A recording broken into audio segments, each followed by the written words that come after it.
Tipos de proyectiles en videojuegos existen muchos, pero el proyectil dirigido es uno de los más comunes y retadores en los videojuegos. En este video veremos cómo crear rápidamente un proyectil que siga a nuestro jugador, lo dañe al impacto y pueda colisionar con el terreno. Aquí tengo una escena preparada con un par de elementos. El primero es el suelo. Este está hecho con un tilemap. Tiene su colisionador y el rigid body que va con el componente de composite. Lo importante aquí es que tenemos un colisionador y está en una capa que llamamos suelo. Y de este lado tengo a mi jugador. Este tiene la etiqueta de player que la vamos a usar en un momento. Y está en la capa del jugador.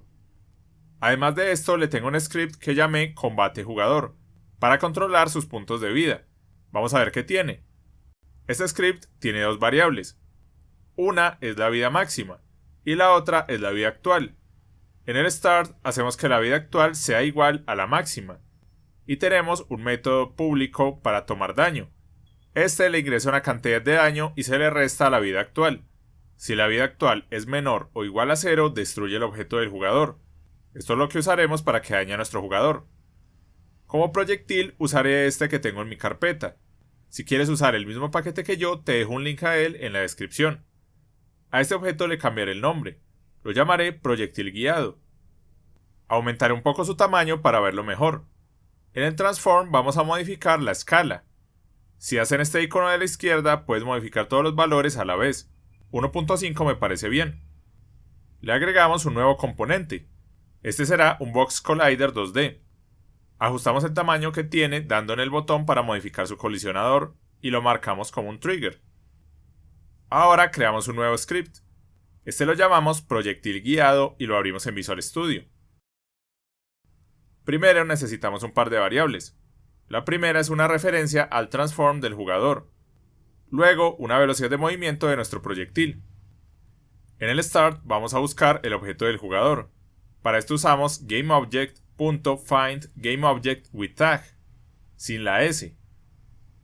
Y adentro colocamos el nombre de la etiqueta que tiene el jugador, con mayúsculas idénticas para que pueda encontrarlo. Ahora vamos a preguntar si el objeto que buscamos es nulo. Si lo es, significa que no existe en la escena, entonces destruimos el objeto. Si lo encontró, vamos a tomar el transform del objeto, y lo vamos a guardar en la variable que tenemos arriba. Veamos cómo mover el objeto. Escribimos el update, y vamos a usar transform.translate para poder moverlo. Tomamos la velocidad de movimiento por time.deltaTime, y luego lo multiplicamos por la dirección en la que queremos que se mueva. Para este caso quiero que sea para la derecha, entonces escribimos vector2.right, y como segundo parámetro es relativo a qué espacio. Puede ser al mundo o a sí mismo. Vamos a poner este segundo. Volvamos a Unity para ver cómo funciona. Aquí colocaré como velocidad 2 para que sea lento y damos play. Vemos cómo tomo la referencia del jugador de manera correcta.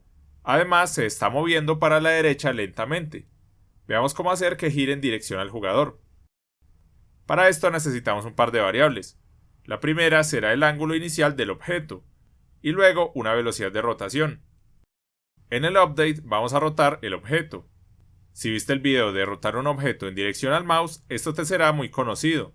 Si lo quieres ver, te lo dejo en la descripción. Primero necesitamos calcular el ángulo en radianes. Para esto usamos matf.atan2. Esto nos regresará la tangente entre el primer parámetro sobre el segundo. Lo que vamos a hacer puede sonar un poco complejo, pero sígueme la programación. Como el primer parámetro es Y, vamos a colocar la diferencia entre la posición en Y del jugador y la posición en Y del objeto. Y como segundo parámetro, que será X, tomo la posición en X del jugador menos la posición en X del objeto. Con esto ya tenemos el ángulo en radianes. Vamos a convertirlo en grados. Para esto podemos tomar 180 sobre pi, luego lo multiplicamos por el ángulo en radianes y le restamos el ángulo inicial. Ahora vamos a cambiar la rotación del objeto por esta nueva rotación. En el video que te mencionaba lo hacíamos directamente para que el objeto siempre esté mirando en la dirección del mouse. Pero en este caso vamos a hacerlo poco a poco para que genere una curvatura. Entonces para esto podemos usar quaternion.lerp. Lerp es para interpolar linealmente un valor a otro. De manera más simple es convertir el valor que le pasamos como primer parámetro al que le pasamos como segundo parámetro. Cuando usamos quaternion es para rotaciones. Entonces la primera rotación es la del objeto y la segunda es a la que queremos llegar. En este caso es el ángulo en grados en z. Y como último parámetro, la velocidad por time.deltaTime. Listo, vamos a ver cómo funciona todo esto en Unity. Cambiaré la velocidad a 0 para que solo veamos el objeto rotando. Y damos play. Si movemos la velocidad de rotación y movemos al jugador, vemos cómo intenta siempre mirar en la dirección correcta, pero lo hace según la velocidad que le demos. Entonces de esta manera la podemos controlar para que no sea completamente directa. Si aumentamos la velocidad, vemos cómo el objeto sigue al jugador rotando de manera muy interesante. Ahora podemos jugar con estos valores del script para lograr el efecto que queramos. Lo dejaré en 8 y 5 por ejemplo. Ahora veamos cómo podemos dañar al jugador. Volvamos al script. Antes de esto vamos a solucionar un problema en caso de que nuestro jugador sea destruido. Como la rotación depende del jugador, si sale de la escena causará un error. Entonces podemos colocar una condición. Si el transform es igual a null, hacemos un return. Lo hacemos en este punto para que el proyectil siga su camino, pero que deje de rotar. Ahora sí vamos a dañar al jugador. Como marcamos su colisionador como trigger, usamos onTriggerEnter. Adentro colocamos una condición. Colocamos el objeto de la colisión y usamos tryGetComponent para verificar si tiene el script de combate jugador. Si lo tiene, lo almacenará en la variable que llamamos combate jugador. Si no, seguirá la ejecución. Tomamos la variable y vamos a llamar al método de tomar daño, y luego destruimos el objeto. El daño que genera lo podemos tomar de una variable. Entonces vamos para arriba y creamos una nueva variable que será el daño. Y luego vamos para el método y la usamos. Listo, vamos a Unity para ver cómo funciona. Aquí le podemos dar el daño que queremos que haga. Le colocaré 1. Seleccionamos al jugador y vemos que tiene 1 de vida. Demos play para probar. Puedo esquivar el objeto y si me toca vemos cómo desaparecen ambos objetos. Ahora vamos a hacer que el objeto desaparezca si toca una pared. Para esto podemos ir al método onTriggerEnter y crear una nueva condición. En este caso vamos a preguntar si el layer en el que está el objeto es igual a layerMask.nameToLayer. Y adentro colocamos el nombre de la capa. La mía se llama suelo, entonces la escribo en este espacio, con mayúsculas idénticas para que nos funcione. Si la condición se cumple, vamos a destruir el objeto. Listo, veamos cómo funciona. Aquí vemos cómo nuestro suelo está en la capa que usamos en el script. Vamos a probar así como está. Vemos que nos sigue y si toca la pared no pasa nada. Esto es porque necesitamos que el proyectil tenga un rigid body para que detecte la colisión de esta manera. Entonces podemos agregarlo y en la ventana de Constraints podemos congelar la rotación y la posición en X y Y, porque nuestro objeto no se mueve de esta manera. Si probamos de esta manera, podemos ver cómo al chocar con el suelo vemos cómo se destruye el objeto. En otro video del canal vimos cómo hacer que un enemigo disparara. Aquí lo tenemos.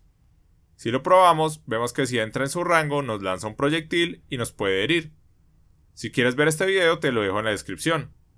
Lo que quiero que veamos es que puedes convertir este proyectil en un prefab, arrastrándolo a la carpeta.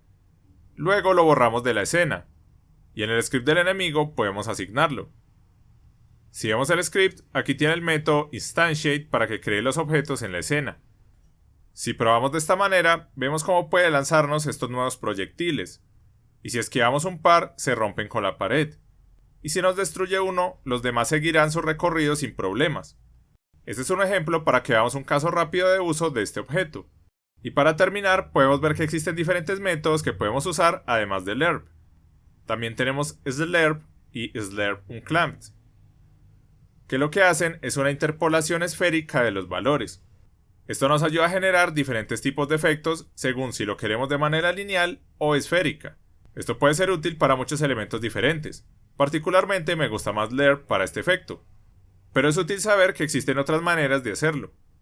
Y eso fue todo por este video. Espero que te haya gustado y te sea útil para crear tus videojuegos. Si deseas apoyarnos, puedes suscribirte al canal o apoyarnos en Patreon. Ahí estamos subiendo el código de este y otros videos del canal.